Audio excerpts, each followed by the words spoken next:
Ginkalipay sa mga pamilya sang drug war victims ang desisyon sang International Criminal Court o ICC Pre-Trial Chamber 1 nga ipasaka sa full-blown trial ang kaso ni former President Rodrigo Roa Duterte. Sa interview sang Bombo Radio kay former Bayan Muna Party List o Representative Attorney Nery Colmenares, ang isa sa mga nagarepresentar sang pamilya sang drug war victims siya ginpahayag nga madugay na nga tion ang ginhulat sang pamilya antes nga nag-commit sa trial si Duterte bangod tuman kadamo ang ginhimo sini agod nga ma-delay ang proseso. Pahayag pa ni Colmenares, 2018 pa lamang ginfile ang kaso nga Crimes Against Humanity. Sang Nobyembre 2021, sang presidente pa si Duterte nag-request ini nga isuspend ang investigasyon sang prosecution sa rason nga naga-function man suno sa iya ang domestic judicial system o ang mga korte diri sa Pilipinas bagay nga gin-grant man anay sang korte.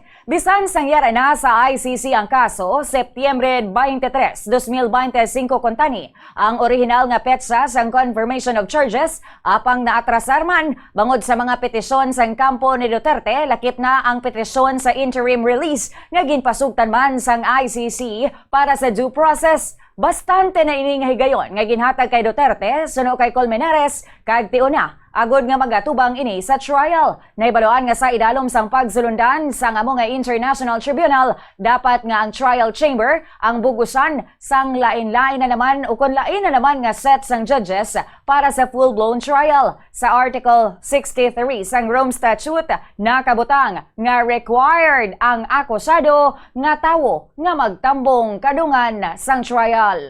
Nalipagin kami nga na-confirm ang charges kay 49 kadugay. 2016, 2017 pa pinatay ang mga kaanak ng biktima. 10 years na wala pang trial kay grabe nga mag-motion si President Duterte para ma-delay ni. Ang pamilya hugyaw gidya kay kadugay-dugay na sini. Ano sila nga tigin pagbigyan sing ICC ang due process ni President Duterte sa malawig nga panahon. Siguro naman enough na yon.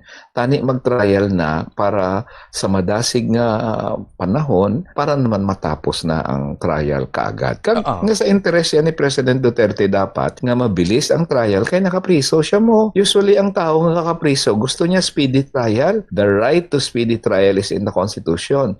Kaya si President Duterte baliskad Ginadelay niya nga ginadelay ang trial, so we're happy that the charges have been confirmed. Si former Bayan Muna Representative Nery Colmenares.